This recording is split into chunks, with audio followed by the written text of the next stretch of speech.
Նոր էջ էներգետիկ ոլորտում թե միլիարդների պարտավորություն։ Ով է շահում ամերիկյան միջուկային համաձայնագրից։ Մեզ հետ է փորձագետ Արթուր Ավետիսյանը, շնորհակալություն հրավերը ընդունելու համար։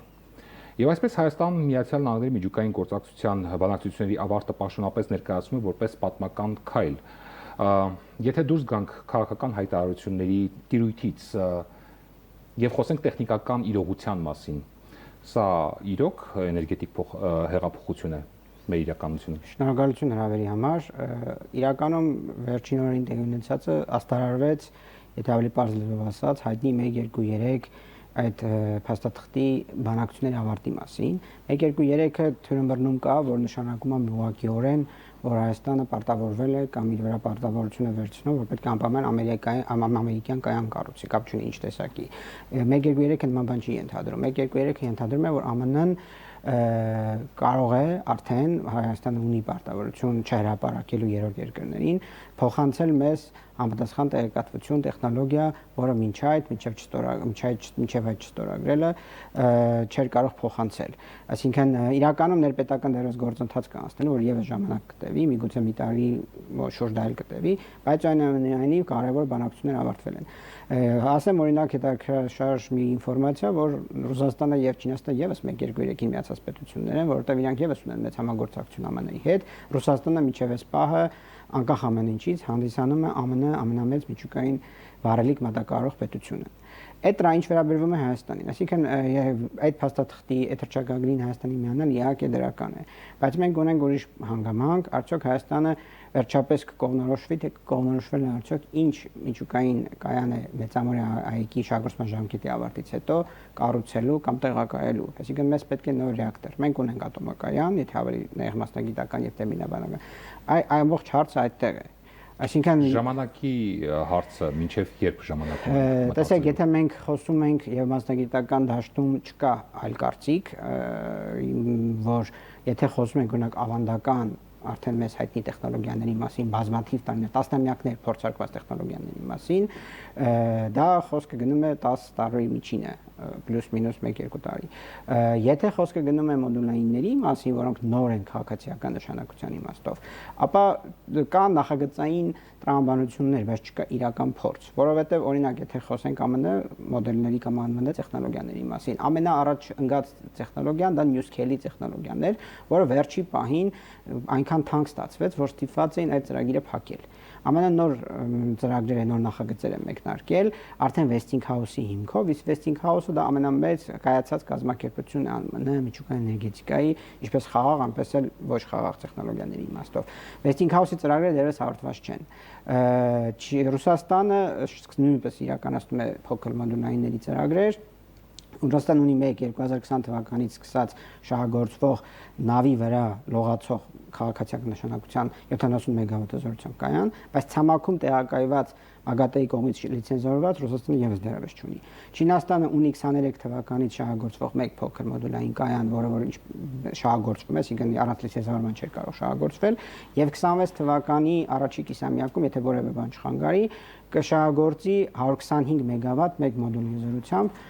դա արդեն լիցենզիան կա ՄԱԳԱՏԷ-ի կողմից եւ ամենայն հավանականությամբ, եթե process-ները ընթանան այնպես ինչպես որ ընթանում են, 26 թվականի ընթացքում անպայման դրանք կհանձնեն շահագործման։ Հիմա 1-2 բառով Հայաստանի համար սա շահավետ գործարք է թե ոչ։ Եթե գործարքի նկատի ունենք փաստաթղթի ստորագրմանը կամ միանալը, դա շահավետ է, բայց եթե նկատի ունենք կամ ենթատեքստում մտածում ենք, որ դա պարտավորություն է, որ մենք պետք է անպայման ամերիկյան կայան առավել եւս մոդուլային, չկա նման պարտավորություն նման փաստաթղթում։ 123-ը դա թյուրըմբռնման ավելի շատ արդյունք է ըստիս։ Եթե մենք խոսում ենք Հայաստանը միանում է 123-ին, 1-2-3-ին, չկա դա նշանակում է Հայաստանի եւ ԱՄՆ-ի ավելի խորը համագործակցություն խաղաղ միջուկային էներգետիկայի ոլորտում, որը միայն դրական է, որովհետեւ խաղաղ միջուկային էներգետիկան դա միայն ատոմակայաններ չեն, դա բժշկություն է, դա առասարագիտություն է, այսինքն ով է ասել, որ 1-2-3-ին միանալը դա միայն կայանի կառուցման մասին է խոսքը։ Հիմա եթե խոսում ենք զուտ էներգետիկ ոլորտի մասին, այս հարցում մենք ինչ պարտավորություններ ունենք։ Եթե ծրագիրը առաջիկայում առաջ գնա, շարժվի, միսուարիուն սկսի ստանալ։ Մենք ինչ պարտավորություն Հայաստանը ինչ պարտավորություն ունի։ Հայաստանի Հանրապետությունը ունի իր ռազմավարական փաստաթղթերը եւ դրանից պետք է շարժվի, որոնք կառավարության կողմից ընդունված փաստաթղթեր են։ Ամբողջ այդտեղ է։ Հայաստանի Հանրապետությունում կա մինչև 2040 թվականը գործող Հայաստանի էներգետիկ ռազմավարական ծրագիրը, որտեղ Հայաստանը պարտավորվել է ինքը իր համար եւ նաեւ դա ՍԵՊԱ-ի հաստատության արձանագրված, որ մինչև մեծամորի կայանից հետո փոխարինելու նոր միջուկային կայանով։ Այսինքն Հայաստանը պարտավորվել է ինքը իր էներգետիկ անվտանգությունը ապահովելու նոր միջուկային ռեակտոր ունենալու։ Եվ երկրորդը 2023 թվականի ամռանը ստեղծվել է կառավարության որոշմամբ միջգերատեսչական հանձնաժողով, որ եւս այդ հանձնաժողովը պետք է կայացրել եզրակացություն, տար մասնագիտական եզրակացության կառավարության, որովհետեւ կառավարությունը տար պաշտոնական որոշում։ Ես այդ ամեն ինչը ասում եմ համատեքստում, թե ինչ պարտավորություն ունի, թե չունի։ Հայաստանը չունի որևէ պարտավորություն, որտեղ Հայաստանը չունի ներպետական պաշտոնական որոշում, այսինքն մենք լսել ենք հապկան հայտարարություններ, որոշ մասնագետների եւ ոչ մասնագետների վերլուծություններ, բայց պաշտոնական որոշում հրապարակված, իսկ դա առաջին հերթին դրված էր պաշտոնապես միջգերատեսչական հանձնաժողովի վրա, որ դիտա պաշտոնական եզրակացություն, ապա այդ եզրակացության հիման վրա լինի պաշտոնական կառավարության որոշում, չկա նման առկամ առնվազն ինձ հայտնի չի։ Ֆինանսական ամբողջ բեռը ում վրա կընկնի, եթե այս ծրագիրը սկսեն իրականացնել։ Շատ բարձրացած ինչպես կպայմանավորվեն։ Նախ, քանի որ ասացի, բաց չի, եթե հարցի ենթատեքստը նայ որ օրինակ 5 միլիարդ դոլարը, որը որ հայտարարվել է պաշտոնապես 5 այնուհետև 4 միլիարդ։ Իրականում 4 միլիարդը այլ ծրագրի մասին է խոսքը, դա ընդհանրապես էներգետիկ ոլորտի հետ ուղղակի չի առնչվում, դա AI-ի հետ է առնչվում, AI-ի արհեստական բանականության մասով 5 միլիարդի հետ կապված, այստեղ խնդիրը գումարի չափը չի։ Խնդիրը նախ ինչ սխեմայով է դա իրականացվելու եւ երկրորդը ինչ հզորությունների մասին է խոսքը։ Եթե ես լինելով էներգետիկ ոլորտի մասնագետ, ինձ համար առաջնահերթը էներգետիկ անվտանգության ապահովումն է, իսկ էներգետիկ անվտանգության համար առաջերտին պետք է տեխնիկական լուծումներ։ Ես բազմիցս ասել, որ ցանկացած քաղաքական որոշում լավ կամ վատ թողենք մի կողմ, չի կարող իրականացվել առանց էներգետիկ ոլորտի մասին եմ ասում, առանց տեխնիկական հիմնավորվածության։ Եթե չկա տեխնիկական հիմնավորություն, ամենալավագույն քաղաքական որոշումը էներգետիկ ոլորտում չի իրականանալու։ Հետևաբար ինչ հզորությունների մասին ենք խոսում, ինչ մոդուլների մասին ենք խոսում։ Առհասարակ մոդուլայինները դրանք խնդրահարույց են առաջերտին նրա պատճառով, որ ես նաև սկզբում էլ ասացի, որ չկա դրա փորձը իրական, այսինքն չկա փորձնական, որովհետեւ տեսնենք ինչ խնդիրներ են եղել, այդ խնդիրները ինչպես են հաղթահարվում։ Իսկ ավանդական ատոմակայանը մեզ համար այս դեպքում շահեկան է։ Մենք 77 թվականից շահագործում ենք ավանդական կայան։ Տեսեք, Մեծամորի ատոմակայանը ապահովում է երկրի էլեկտրաէներգիայի, եթե չեմ սխալվում, մոտ 40%-ը։ Արդեն 30-ից 33 արևայինի շնորհիվ Շատ լավ։ նվազել է։ Փոքր մոդուլային այդ կայանները կարող են ապահովել այդ հզորությունը, ինչ որ Մեծամորն է ապահովում։ Այսինքն մենք ինքնաբավ կլինենք եւ մի բան էլ կարող ենք արտահանել այդ էներգիայից հոսանքից, թե Տեսեք, եթե ես դեռևս գամ ձեր հարցին ավելի խորքային, տեսամասնագիտական խորքայնության իմաստով, Հայաստանի Հանրապետության ներկայումս գործող կայանը, ատոմակայանը 408 մեգավատ հզորություն ունի։ 408 մեգավատը, որպեսզի հաշվի առնելով բնական զարգացումը էլեկտրաէներգիայի պահանջարկի, կա մասնագիտական հաշվարկներ, որ առնվազն 600 մեգավատ հզորությամբ նոր կայան է մեզ պետք, նոր ռեակտոր։ Հիմա եթե մենք խոսում ենք, ես պատահական չասեմ, ավանդական տիպի։ Կարևոր չի, մեզ նոր մոդուլային, ինչու եմ ասում ռեակտոր, որովհետև ռեակտորը ընդհանրապես ատոմակայանները եւ ջերմային էլեկտրակայանը միակ ավանդական կայաններն են, որ ապահովում են կայուն հզորություն եւ կայուն էլեկտրաէներգիա։ Այդ տեսանկյունից հիմա եթե խոսում ենք 600 մեգավատ, մոդուլայինները, եթե գնում ենք մոդուլայինների, ինչ հզորության մոդուլների մասին է խոսքը։ Եթե օրինակ խոսքը գնում է 50, լավ 70 մեգավատ մոդուլային կայանների մասին, նշանակում է 10 կայան կոպիտ հաշվարկով պետք է իրար զուգահեռ աշխատենք։ Ոչ միայն չկա փորձը մեկ մոդուլի աշխատանքի, այլ չկա դրան զուգահեռ աշխատանքի փորձը։ Հետևաբար ինչպես է ավելի ձեռնտու տեխնիկապես անգամ ոչ մասնագետների համար կարծում եմ բարձր եզրակացությունը միացնել 10 մոդուլներ եւ ստանալ մեծ պահանջած հզորությունը, թե 1-2 ռեակտոր։ Իրականում իդեալականը մասնագիտական իմաստով դա 2 ռեակտորով դա ապահովել։ Դուք ասացիք, որ փորձ չկա։ Հիմա եթե փորձ չկա ամբողջ աշխարհում, կա վտանգ, որ Հայաստանը կարող է վերածվել փորձադաշտի։ Այսինքն կդառնանք Հայաստան աշխարհում միակ երկիրը, առաջին երկիրը, որտեղ մոդուլային կայան է կառուցվում երկարաժամկետ հեռանկարով եւ որը կարող է մեզ համար վտանգ ներկայացնել։ Չէ, կառուցվող հիմա Այսինքն վտանգները հաշվարկված են, ինչ կարող է լինել։ Մոդուլային կայաններ աշխարհի տարբեր երկրներում այս պահին կառուցվում են, ինչպես Ռուսաստանում, այնպես Չինաստանում, Լեհաստանում, ամերիկյան ծրագրերից մեկը, հենց որ նորից վերականգնվել է, դա Լեհաստանում է իրականացում, Ռումինիայում է իրականացում, Լեհաստանի ծրագիրը ավարտված չի։ Այսինքն խոսքը գնում է նրա մասին, որ ոչ թե խոսքը գնում է որ շահագործվող չկա։ Ընդհանրապես էներգետիկայում, առավելապես միջուկային էներգետիկայում ընդունված չի վերցնել այնպիսի տեխնոլոգիա, որը որ փորձարկված չի։ Այսինքն կառուցվում են, իհարկե լեհական պրոյեկտ ավելի շուտ կավարտվի, քան մերը կսկսվի, կամ ռուսական պրոյեկտ ավելի շուտ կավարտվի, քան մերը կսկսվի, բայց մենք չենք տեսնի, օրինակ 2-3 տարվա առնվազն փորձ,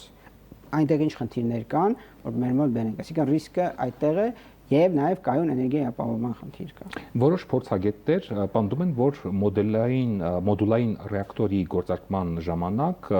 դրան զուգահեռ կամ միգուցե ատոմակայանը կփակվի, որքանով է դա իրատեսական։ Եթե խոսքը մեծամորի կայանի մասին է, խոսքը մեծամորի կայանը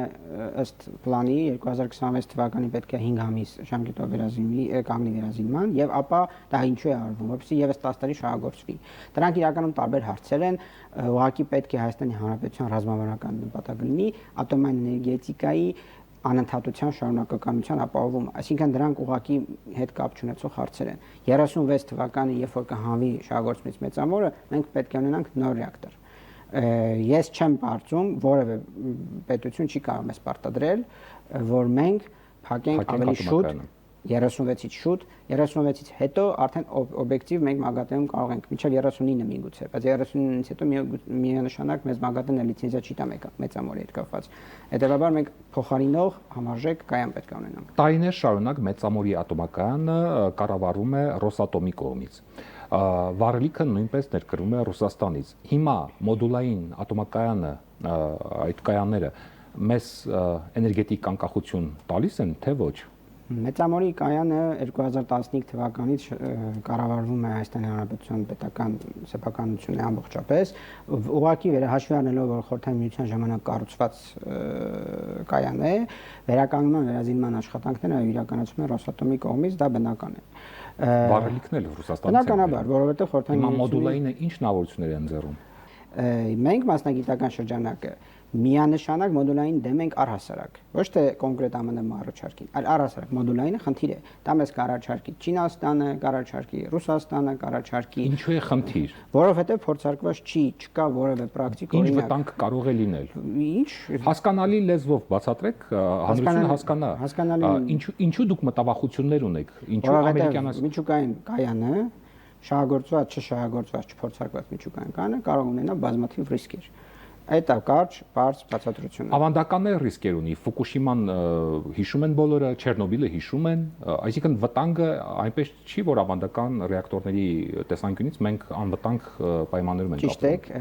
բայց այդ դաժան իրադարձությունները, ծանր իրադարձությունները նաև փորձառություն են բերել մասնագիտական շրջանակներում, օրինակ Ֆուկուշիմայից հետո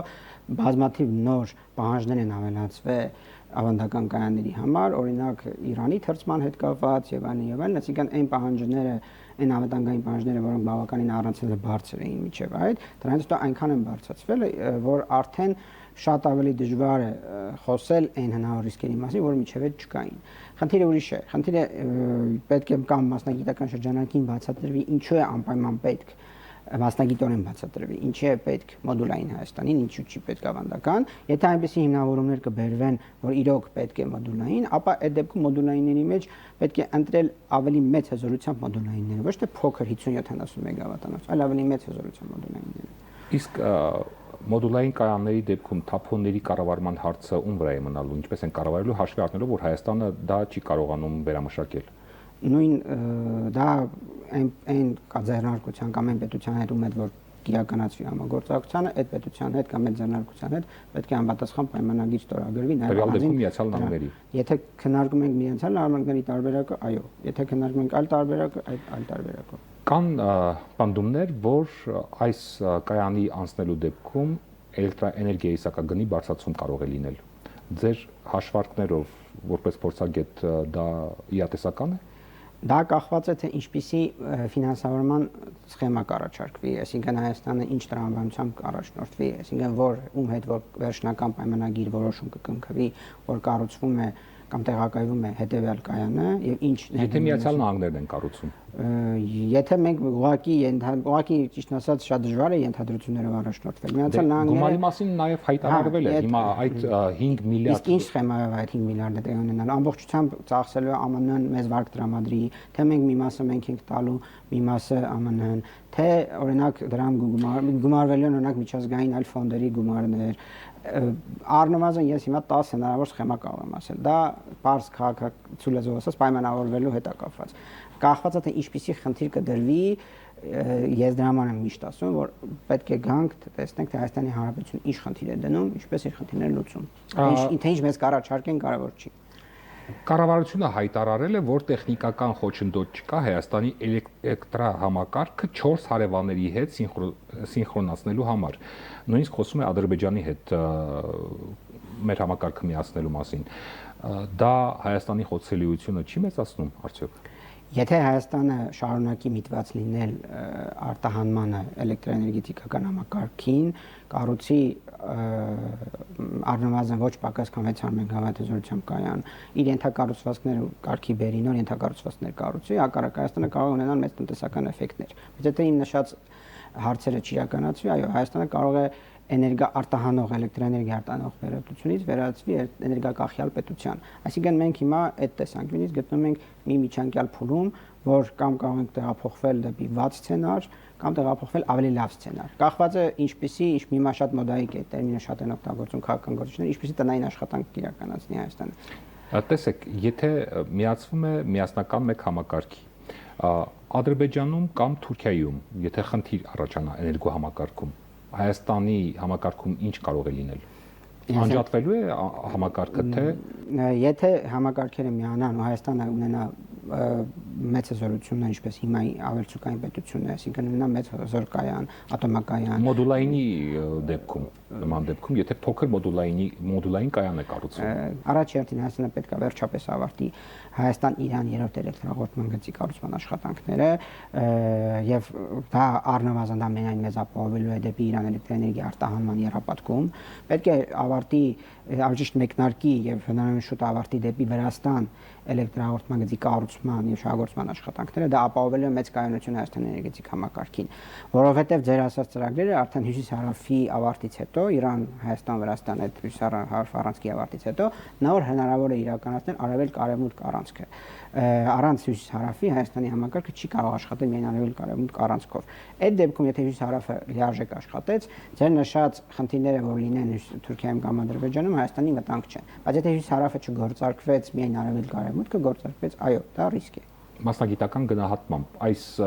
ճանապարհը, որով փորձում ենք գնալ, իրականում մեզ ավելի շատ էներգետիկ անկախություն է պարգևում, թե դարձյալ շարունակում են կախյալ մնալ, պարզապես հասցեն է փոխվում։ Հասցեն նկատի ունեմ Ռուսաստանից դեպի Միացյալ Նահանգներ։ Ընդհանրապես իմ կարծիքով ամբողջապես 100%-ով անկախ պետություններ չկան, հետեւաբար այստեղ խնդիրը ճիշտ քաղաքականություն վարելն էներգետիկ անվտանգության իմ կարծիքով ես դա շատ եմ ասել, ներկա պահին Հայաստանի էներգետիկ համակարգը ամենադիվերսիֆիկացված համակարգերից մեկն է աշխարհում էներգետիկ եւ տեխնիկական իմաստով։ Եթե շարունակենք պահպանել արկա իրավիճակը եւ զարգանացնենք արկա տրամաբանությամբ, խնդիրներ չեն լինի։ Եթե փոխենք տրամաբանությունը, կլինեն խնդիրներ։ Շնորհակալություն հարցերին պատասխանելու համար։ Մենք զրուցում էինք էներգետիկ փորձագետ Արթուր Ավետիսյանի հետ։ Ցտեսություն։